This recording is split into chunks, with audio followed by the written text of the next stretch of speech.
What is going on, full-time family? UFC 249 is official, but that's not it, folks. The UFC has officially announced on their website 3 events within 1 week. It's all starting on May 9th. That's going to be UFC 249. Then May 13th, I believe, we're also having a card, and then May 16th. So we're going to have 3 entire UFC events within 1 week.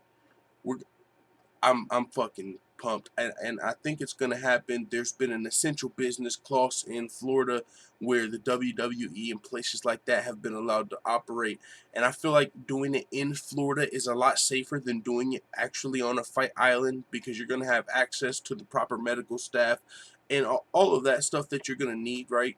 I mean, the island could have that as well, but if it's a serious injury, heaven forbid, well, then you're gonna want to be in closer proximity to an actual hospital and all of that stuff, right? And if it's a private island and the UFC goes there, how private is that going to be? But anyways, I'm excited for these events coming up. Finally, something in the form of normality starting to get back, especially for us fight fans. At least we'll have something, to do for these next couple of weeks to look forward to. Without further ado, though, let's get into the breakdowns, because the main event is going to be Tony Ferguson versus Justin Gaethje. We've got another title fight, Henry Cejudo, Triple C versus Dominic Cruz.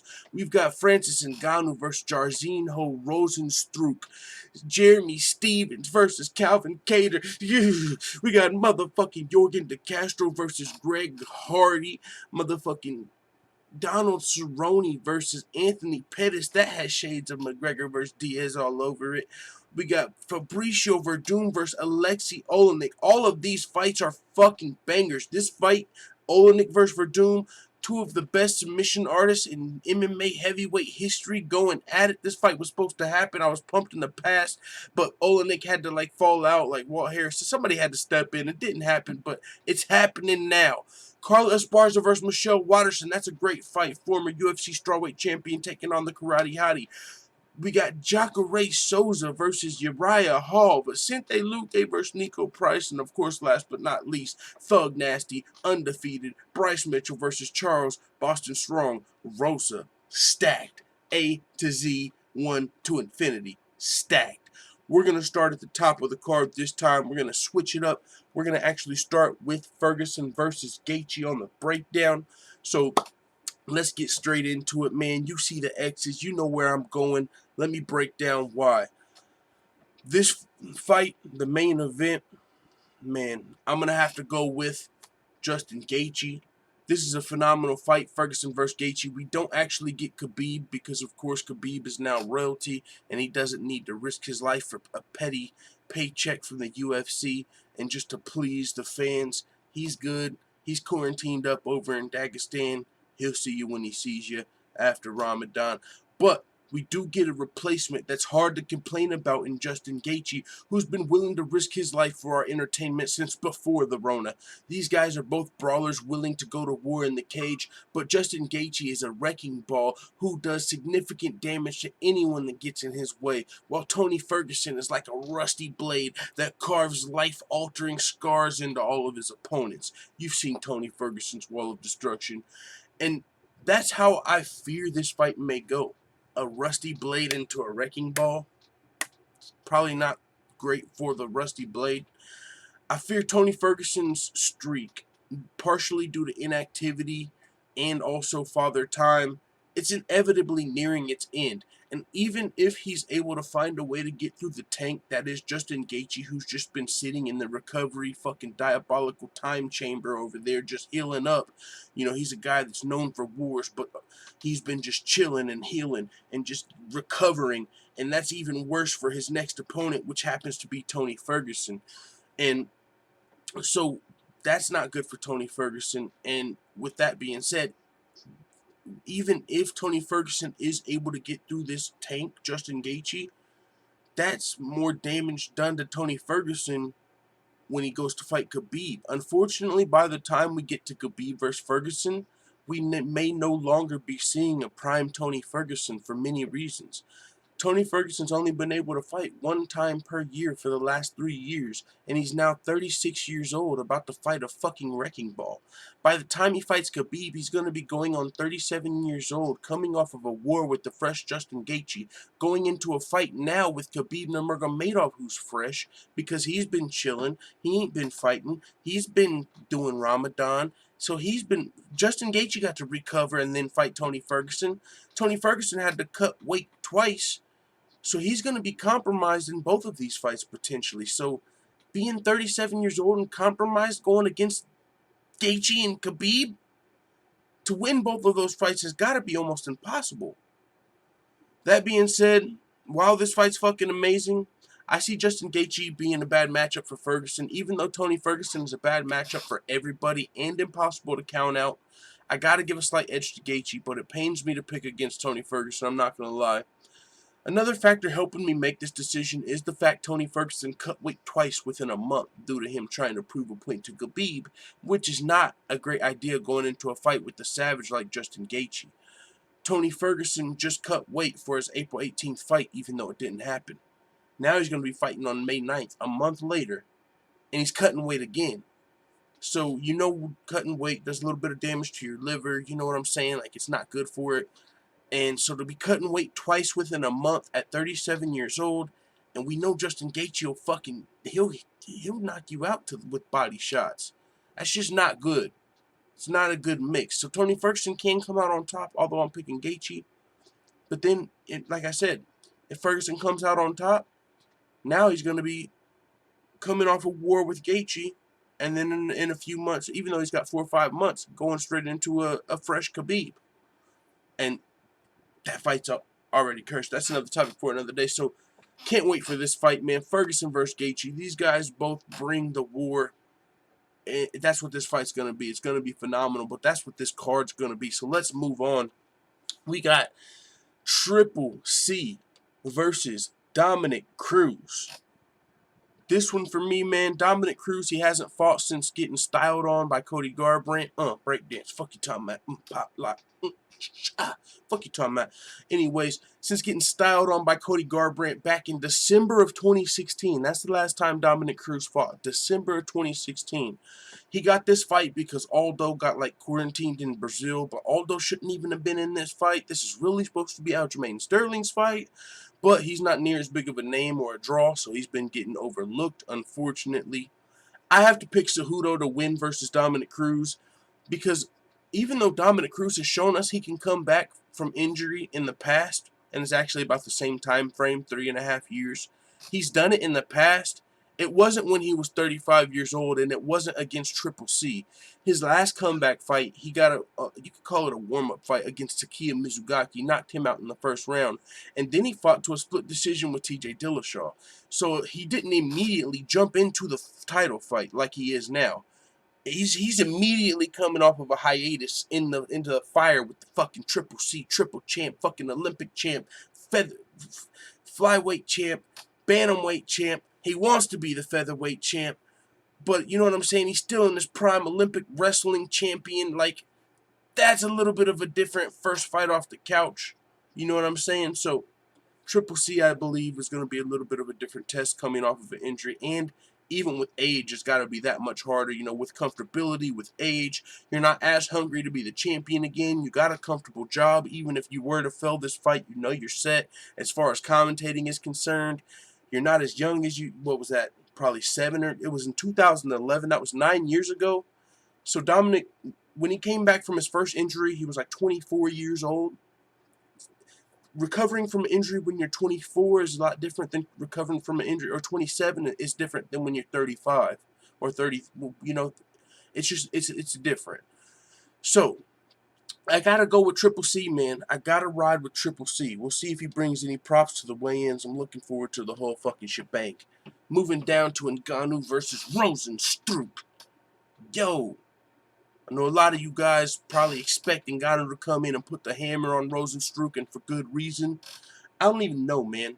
Ngannou, he's such a frustrating fighter to make predictions for because he either knocks guys out in 10 seconds or he looks like dog shit through the entirety of the fight, toward the end of the fight.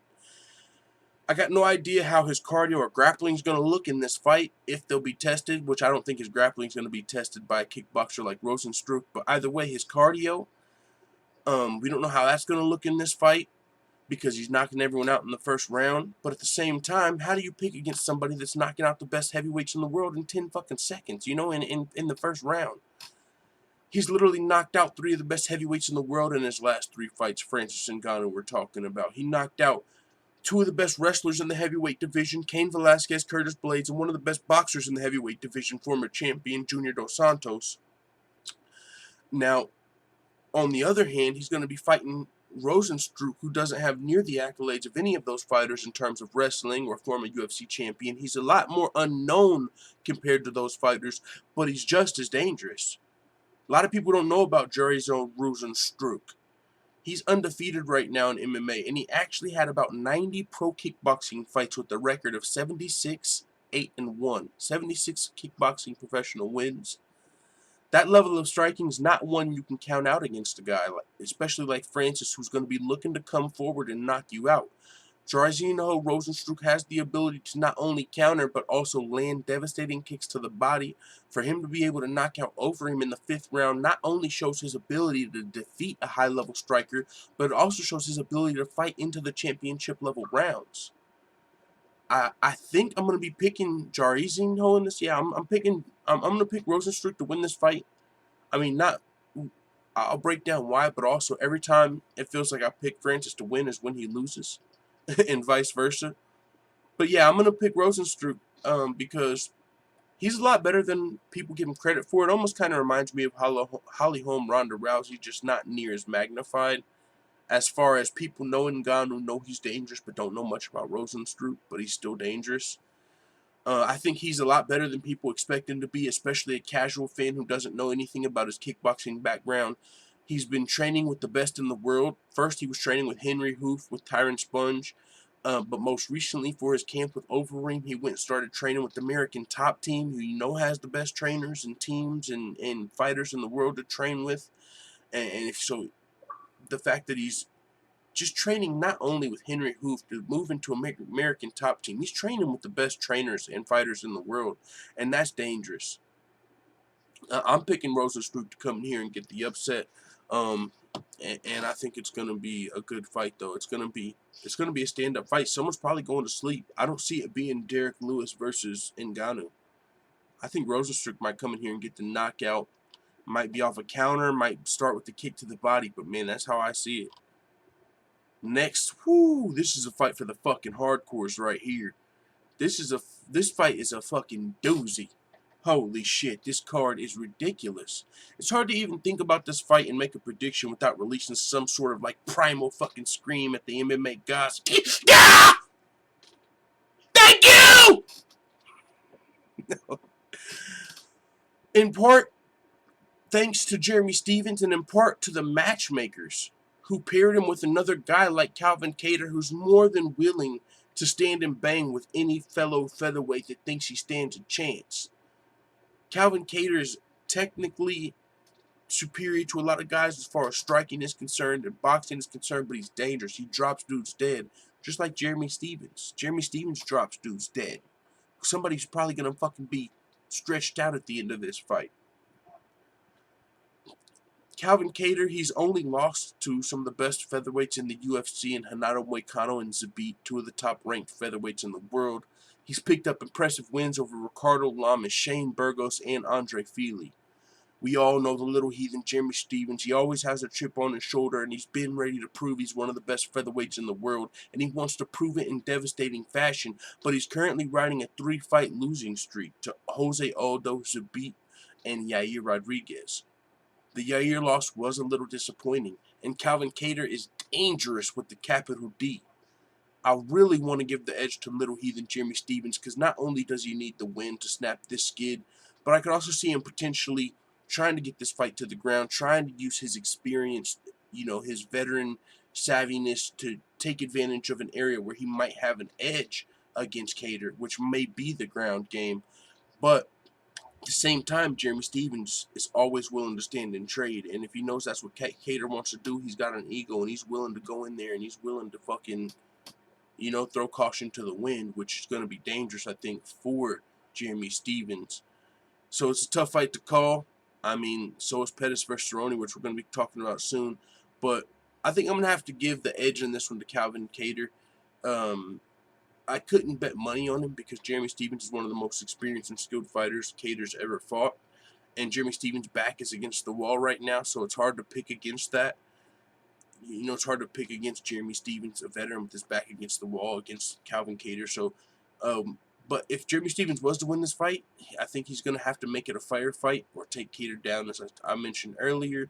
But I don't see that happening, so my head's leaning toward Calvin Kattar to win this one. Moving on to the first fight of the pay-per-view, the pay-per-view opener. Greg Hardy versus Yorgan de Castro. And I'm sure every time this happens, people are going to say, why is Greg Hardy on the pay-per-view over Pettis and Cerrone? Shut the fuck up. You didn't say it with Ngannou versus Rozenstruik. You didn't say it with Stephens versus Kattar. Don't say it now. Because none of those are Pettis versus Cerrone. So, Greg Hardy, former Dallas Cowboy, former Carolina Panther, current UFC rising heavyweight, is going to be taking on the undefeated Yorgan de Castro. Greg Hardy's coming off of a decision loss to Alexander Volkov after a no contest due to using an inhaler mid-fight. Although his UFC stint has been controversial already, he's actually only lost due to an illegal knee and to Volkov, who's got like 35 pro fights. And Greg Hardy was supposed to lose that fight because he stepped up on short notice in enemy territory. He went to Russia on short notice to take on the big fucking giant Volkov. Like some Rocky shit. So, I mean, he wasn't supposed to win that fight. And other than that, he's actually won all of his fights aside from the no contest or the illegal knee. But he's been passing his test. Even though when you watch it with the eye test, it hasn't looked like it. But if you look at his resume, it's actually building out to be somewhat. He's 5-2. Only losses are to himself, illegal knee, and to someone short notice, enemy territory. Both of those losses have an asterisk.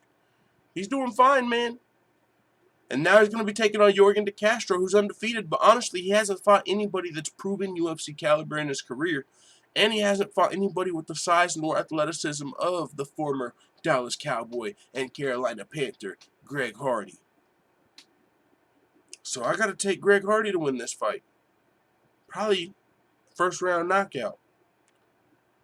I mean, fucking big, dangerous dude coming towards somebody who's never fought anybody like him. I see he's got a full camp for this fight. He's at home. He's in Florida where he's been living out of his gym. I mean, Greg Hardy's quarantined, but he's been living out of the gym. He was living in the gym quarters. How do you fucking quarantine a guy out of the gym if he lives there? What a fucking advantage. You live in the gym? Oh, guess we can't kick you out. Sick life. But yeah, man, I'm going with Greg Hardy. Now, to motherfucking the prelims. The main event of the prelims. Anthony Pettis, Donald Cerrone. What in the Diaz versus McGregor do we got going on here? Pettis versus Cerrone is a legendary classic in the making. Both of these guys, first ballot, Hall of Famers, two of the most historical fighters in MMA history, coming off of their own respective fights with two of the biggest stars in the sport in Conor McGregor and Nate Diaz. Both of these guys need this win, perhaps Cowboy a little more, having been finished in all three of his last fights. This is one of the toughest fights of the night for me to pick on the card. Pettis looked phenomenal with the Superman punch knockout of Wonderboy a few fights back, but around the same time, Cerrone was kicking the head off of Alex Hernandez and taking a unanimous decision from Ali Quinta. I think I'm going to have to pick Cowboy to win this fight. He's riding a 3-fight losing streak currently, but he's already fought 5 times since the beginning of 2019. He's been extremely active.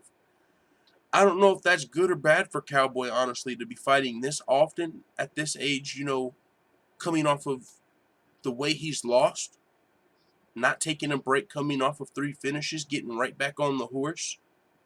Maybe he needs a little bit of time. you know, to let his eggs settle. He's been getting his shit scrambled.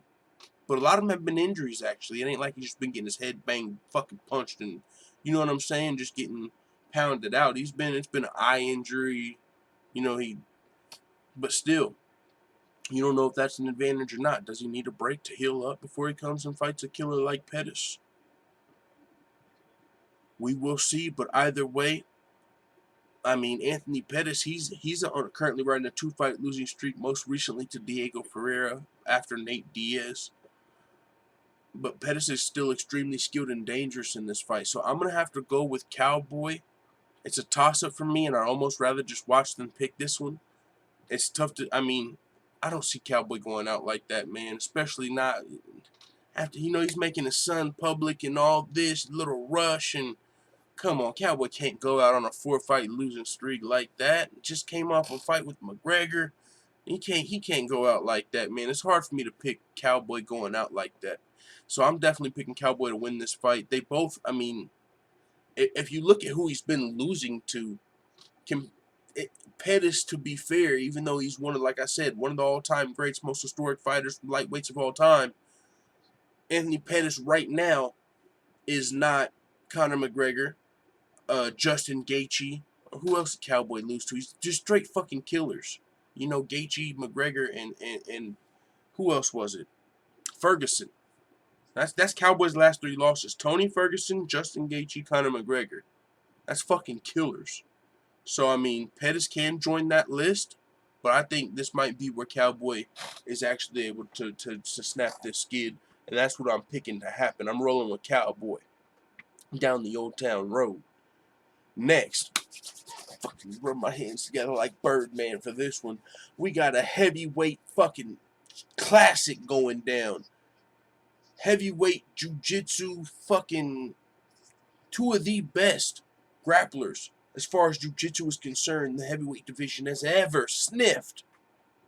Fabricio Werdum, one of the greatest heavyweights of all time, taking on Olynyk, who's got about 70-something motherfucking fights, 40-something motherfucking submissions.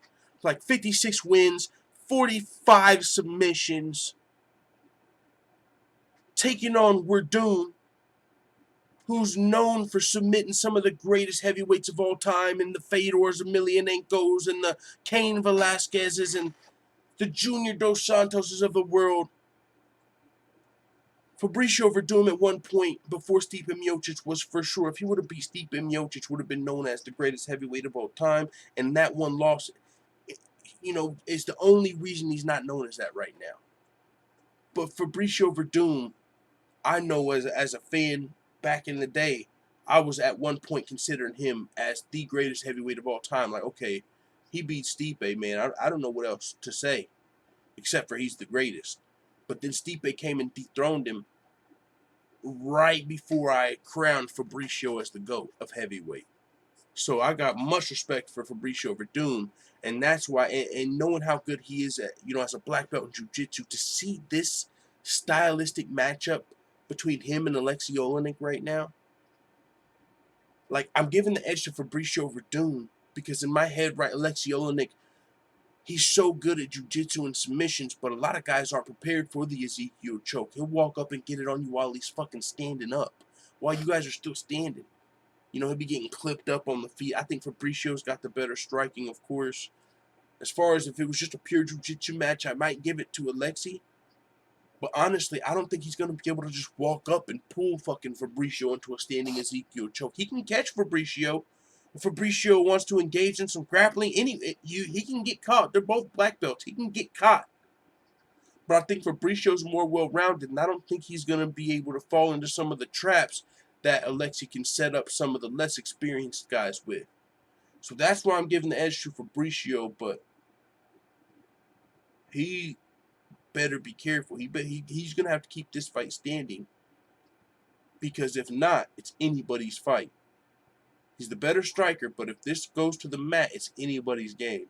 So this fight is one of the best fights on the card for me. Werdum versus Olynyk.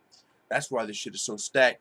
We got coming up on the screen, the next prediction we're going to be going into is Ryan Spann versus Sam Alvey, but I do believe that's going to actually be opening up the prelims. But either way, this one it isn't too hard for me to pick, man. Ryan Superman Spann, he's been looking phenomenal. Smiling Sam Alvey, he's currently 33 years old with a record of 33-13, and he's currently riding a 3-fight losing streak. That's a lot of threes. But that's also a lot of experience. He's got 46 professional fights at just 36 years old. He's going to be fighting the less experienced but extremely dangerous Ryan Superman Spann, who's earned his way into the UFC via first-round submission on Dana White's Tuesday Night Contender Series. And since then, Ryan Spann went 3-0 in the UFC, and he's coming off of 2 very impressive finishes over Devin Clark and Little Nog. Devin Clark trains out there with John Jones and them at Jackson Wink. So Devin Clark, I mean, he's a journeyman of the light heavyweight division, but he's a very talented, very athletic journeyman. And if you can, make quick work of Devin Clark, that is to be noted. He's no scrub. So with that being said, these guys, they're streaking in the opposite directions. Ryan Spann, riding a winning streak, 3-fight winning streak. Sam Alvey, 3-fight losing streak. They have a common opponent in Little Nog, which Ryan Spann had a much better performance against. And I think this, honestly, is going to be probably a pretty easy victory for Ryan Spann. Of course, Alvey's a veteran. Anything can happen. But yeah, man, Ryan Spann, I think this is just going to add to this piling list of highlight finishes against veterans, I mean, you're coming up and you got a highlight finish over Little Nog, highlight finish in the Contender Series, highlight finish over Devin Clark. Now you could potentially try and add Sam Alvey to that list. You're going to start making some noise in that division and already start to climb in and getting those bigger fights. And this is just one of those fights where also for Sam Alvey, you've got the experience here. You can win this fight. You know what I'm saying? You just have to be able to keep a dangerous opponent at bay. And I think they're fighting at 205, which is in Ryan Spann's favor because Alvey used to fight at 185. But this is a fight where it's winnable for both guys, even though Ryan Spann is the favorite. But Sam Alvey, he's got a lot more experience here, a lot more UFC experience, not just MMA experience, UFC experience, which, you got to be able to beat guys like Ryan Spann if you're going to climb the rankings. So this is a good fight for both of these guys, but I am going to be taking Ryan Spann. Next, we've got Carla Esparza versus the Karate Hottie Michelle Waterson. Carla Esparza, the former UFC strawweight champion, the inaugural UFC strawweight champion, is currently riding a 2-fight winning streak after losing to 2 of the best grapplers in the strawweight division, of course, Claudia Gadelha and Tatiana Suarez. Michelle Waterson's coming off of a loss to Joanna Jacek, which snapped her 3-fight winning streak. I'm giving the edge to Carla Esparza to win this fight, although Michelle Waterson definitely has the experience and skill to pull off a submission. Both of these girls could potentially be fighting down a weight class if that class existed. They're fighting at 115. They should probably both be fighting at 105. The UFC doesn't have an atomweight division.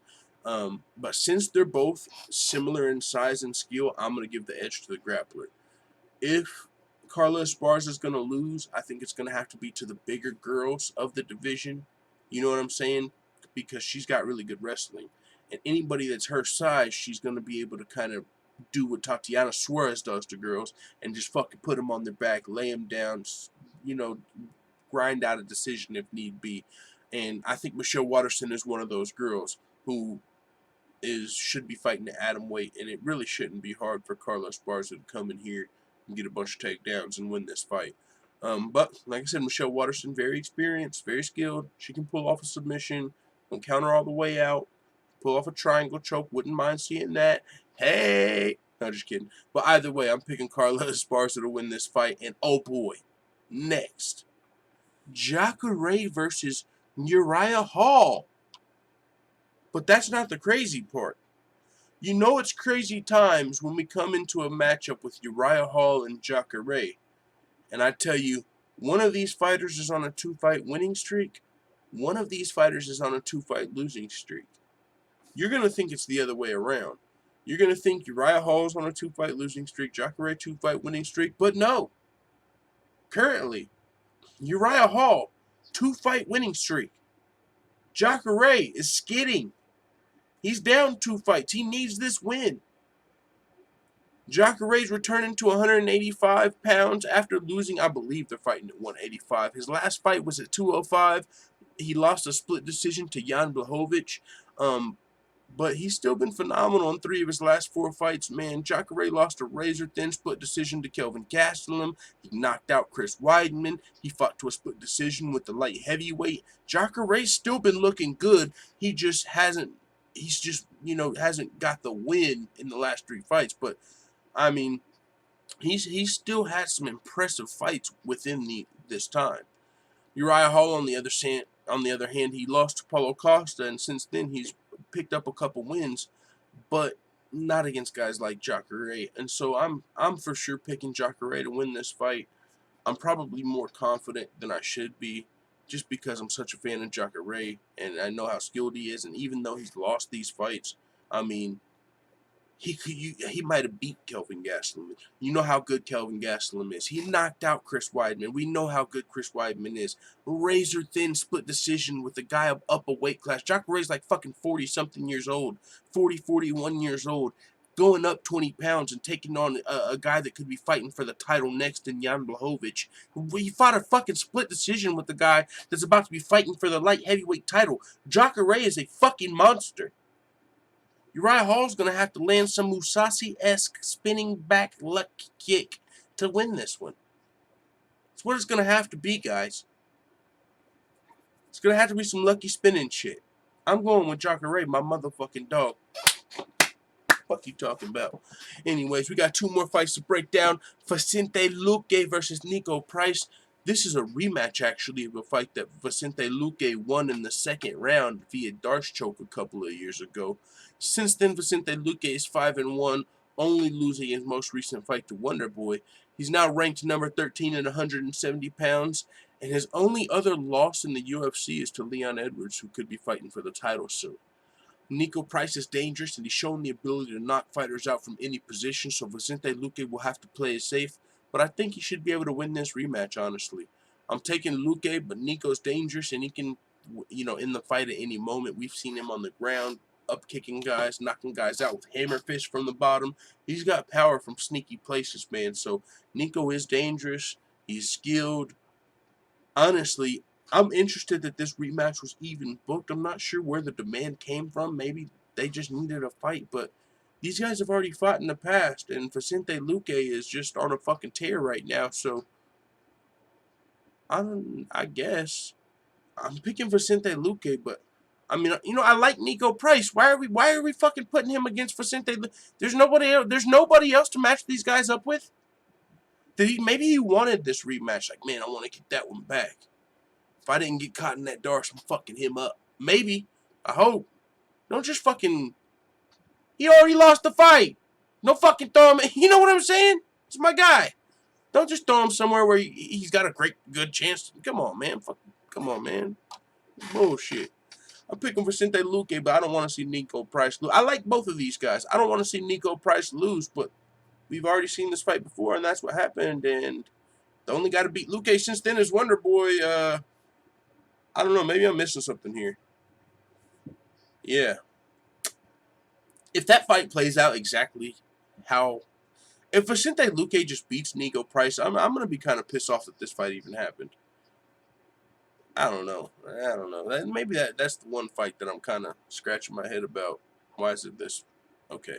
Anyways. You know what? And we got 3 cards coming up. Fucking put, like, Niko versus someone and just switch their fucking opponents, man. Switch some welterweight opponents around down here, dude. I don't need to see Niko versus Luque again, low-key. Anyways, Thug Nasty, Bryce Mitchell, Charles Rosa, undefeated Thug Nasty, Bryce Mitchell. I fuck with this guy. Fun character. He almost reminds me of Jason Knight. He's just... Hopefully he doesn't go down the same trajectory as Jason Knight. 4-fight losing streak, bare knuckle. Okay.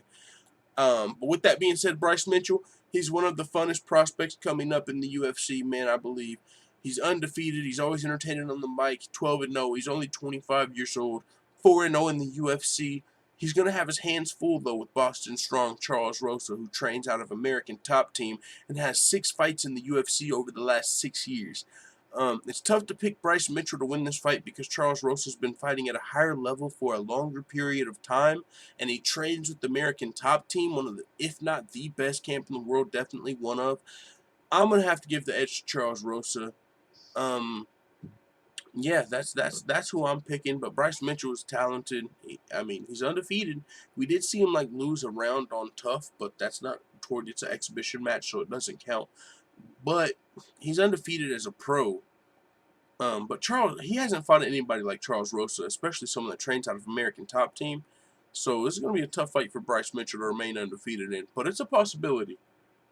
So I'm picking Charles Rosa. Those are the breakdowns. Those are the predictions. This is UFC 249. It's fucking happening. Rona can't stop UFC. I'm just kidding, Rona. I'm just kidding. I know you can stop whatever you want. Don't take it as a challenge, man. Don't shut this shit down. Whoever the fuck is fucking with the UFC, every time they find out where the UFC's having an event, they want to go talk to the commission and say, hey, cut this shit off. Leave them alone. There's 1 week of fights, you know what I'm saying? I'm about to get UFC Fight Pass anyway. Alright, everybody, that was the video. If you're just a fight fan, full-time family, here's a couple of little seconds to chop it up with you guys. I'm going to be breaking down all of these fight cards coming up. This was the first one. Next ones, I'll probably just do the main card. Because this fight, I had to break down every fight on this card. It's fucking stacked, let's be honest. But I think I'm about to get Fight Pass, y'all. I don't know about you guys, but not being able to watch the fights, I mean, I've been so ready to just sit back and Fight Pass and chill, and I got the money now, so I think that's what I'm going to be doing. Of course, as always, link is in the description. Join the Discord if you haven't yet. Chop it up with the full-time family. When we're not live, when we're not doing the video, a lot of stuff coming up in the future for the channel. But, of course, these are crazy times, so everyone's being affected. I hope you're all staying safe, staying home, staying positive, and staying motherfucking active. Let the full-time family know what you think in the comments. I'm out.